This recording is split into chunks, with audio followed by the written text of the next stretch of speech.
Hello friends, मेरा नाम है वैभव और आप लोग देख रहे हैं करियर मित्रा के यूट्यूब चैनल को। दोस्तों, आज के इस वाले वीडियो में हम लोग चैप्टर नंबर 19 की समरी देखेंगे, घटना चक्र पूर्वावलोकन से।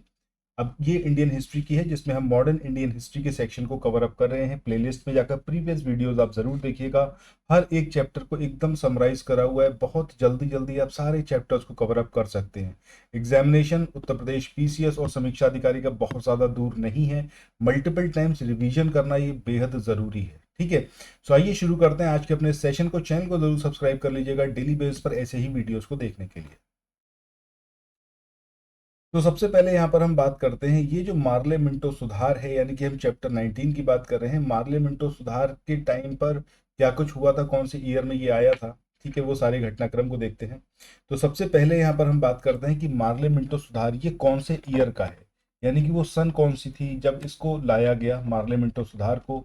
तो वो ईयर था आपका 1909, यानी कि 1909। ठीक है, सो ये पर्टिकुलर डेट आपको याद रखनी है 1909 की, क्योंकि यहाँ पर आपसे एग्जामिनेशन में पूछा जाता है। तो 1909 में मार्ले मिंटो सुधार को लेके आया गया।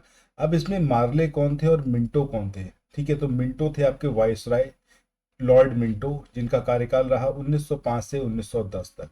लॉर्ड कर्जन के स्थान पर ये आए थे वॉयसराय बनकर। वहीं जॉन मार्ले की बात करें तो ये कौन थे? भारत सचिव थे। ठीक है, सो भारत सचिव थे जॉन मार्ले, और लॉर्ड मिंटो क्या थे? वॉयसराय। और ये जो सुधार लेके आए, ठीक है, जो कानून लेके आए या फिर जो एक्ट था, तो उसी को नाम दिया गया मार्ले मिंटो सुधार।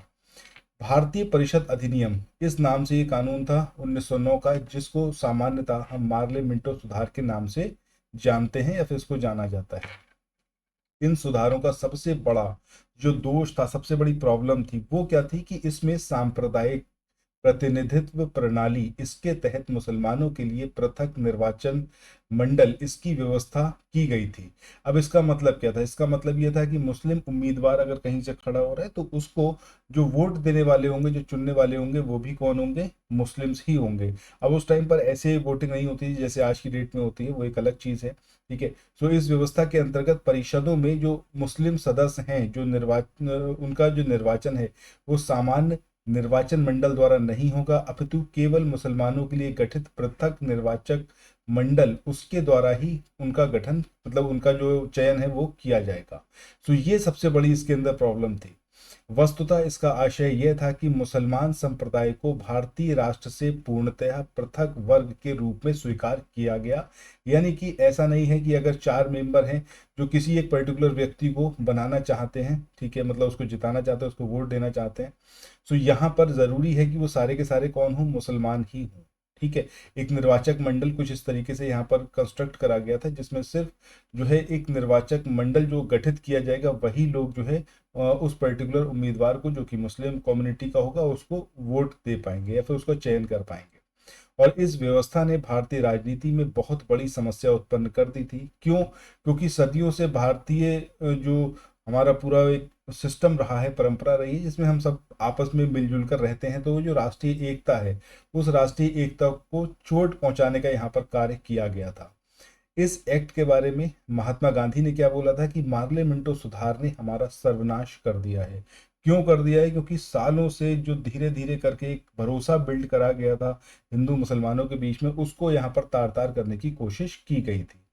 पंडित नेहरू ने क्या कहा इसके बारे में? इन्होंने बोला कि इससे उनके चारों ओर एक राजनीतिक प्रतिरोध बन गया, जिन्होंने उन्हें शेष भारत से अलग कर दिया, और इसने शताब्दियों से आरंभ हुए एकता और मिलन की ओर किए गए सभी प्रयत्नों को पलट दिया। ये पंडित नेहरू और महात्मा गांधी ने कोट किया था मार्ले मिंटो सुधार के बारे में। सो दोस्तों, आज के इस वाले सेशन को यहीं पर एंड करते हैं। ये पर्टिकुलर चैप्टर बहुत छोटा सा है और इतना ही इस बुक में दिया हुआ है। बुक के अलावा कहीं से कुछ भी इसके अंदर इंक्लूड नहीं किया गया इन नोट्स में। एकदम क्रिस्पी नोट्स हैं, इनको आप ज़रूर देखेंगे तो आपको समझ में आएगा कितनी जल्दी से आप complete modern Indian history, medieval और एंशियंट इंडियन हिस्ट्री को आप कवर अप कर सकते हैं। वैसे आप देखोगे तो बुक तकरीबन 824 पेजेस के आसपास की है, और एग्जामिनेशन के टाइम पर मल्टीपल रिवीजन जस्ट इम्पॉसिबल, हो ही नहीं सकता। सो इसके लिए ज़रूरी है शॉर्ट नोट्स हों आपके पास, जिसके अंदर सब कुछ कवर्ड रहे। यहाँ पर एक एक चीज़ कवर है इस पर्टिकुलर चैप्टर से, जो कि आपका घटना चक्र की बुक के अंदर गिवन है। ठीक है, चलिए फिर आज के सेशन को यहाँ पर एंड करते हैं। चैनल को सब्सक्राइब कर लीजिएगा, नोटिफिकेशन बेल के आइकन को प्रेस कर लीजिएगा। कोई भी समस्या परेशानी हो तो कमेंट सेक्शन आप लोगों के लिए, वहाँ पर आकर अपनी बात जरूर रखिएगा। तो thanks for watching, have a nice day, bye bye.